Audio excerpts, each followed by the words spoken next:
ഇപ്പോൾ തൃക്കാക്കര മണ്ഡലം ആം ആദ്മി പാർട്ടി.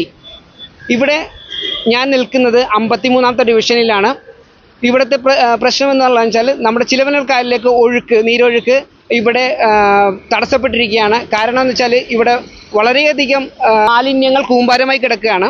ഈ മാലിന്യങ്ങൾ കൂമ്പാരമായി കിടക്കുന്നതിൻ്റെ ഭാഗമായിട്ട് ഇവിടെ നീരൊഴുക്ക് നടക്കുന്നില്ല. അമ്പേലിപ്പാടം റോഡ്, ജൂനിയർ ജനതാ റോഡ്, അതേപോലെ കാച്ചപ്പള്ളി റോഡ്, പാരീസ് റോഡ് ഇവയിൽ നിന്ന് ഒഴുകി വരുന്ന വെള്ളം ഇവിടെ ബ്ലോക്ക് ആവുകയാണ്. കാരണം ഇവിടെ ദുർഗന്ധം വമിച്ചുകൊണ്ടിരിക്കുകയാണ്. ഇത് പലതവണ നമ്മൾ കൗൺസിലറെ ബോധിപ്പിച്ചിട്ടുള്ളതാണ്. ഇതേവരെ ഒരു നടപടിക്രമങ്ങളും ഉണ്ടായിട്ടില്ല.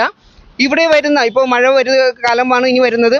ഈ മഴക്കാലത്ത് ഉണ്ടാകുന്ന ബുദ്ധിമുട്ടുകൾ, ജനങ്ങൾക്കുണ്ടാകുന്ന ബുദ്ധിമുട്ടുകൾ എന്താണെന്ന് മനസ്സിലാക്കാൻ ഇതുവരെ അവർക്ക് കഴിഞ്ഞിട്ടില്ല. കാരണം അവിടെ വെള്ളം പൊങ്ങുകയാണ്, അതായത് വെള്ളം നമുക്ക് തടസ്സം വരികയാണ്. ഇവിടെ ദുർഗന്ധം വമിച്ചുകൊണ്ടിരിക്കുന്ന ഒരു അവസ്ഥയിലാണ് ഇപ്പോൾ നിലനിൽക്കുന്നത്. ഇത് ദ്രുതഗതിയിൽ ക്ലീൻ ചെയ്ത് നീരൊഴുക്ക് നല്ല രീതിയിൽ ചിലവനൂർ കായലിലേക്ക് എത്തിച്ചേരാൻ കൗൺസിലർ ദ്രുതഗതിയിൽ ക്ലീൻ ചെയ്ത് നീരൊഴുക്ക് ചിലവനൂർ കായലിലേക്ക് എത്തിക്കാൻ നടപടിക്രമങ്ങൾ എടുക്കണമെന്ന് അഭ്യർത്ഥിച്ചുകൊള്ളുന്നു.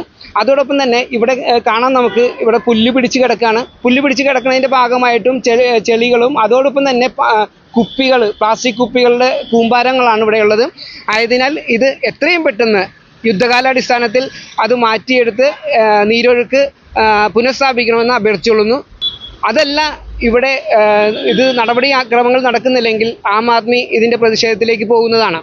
Thank you.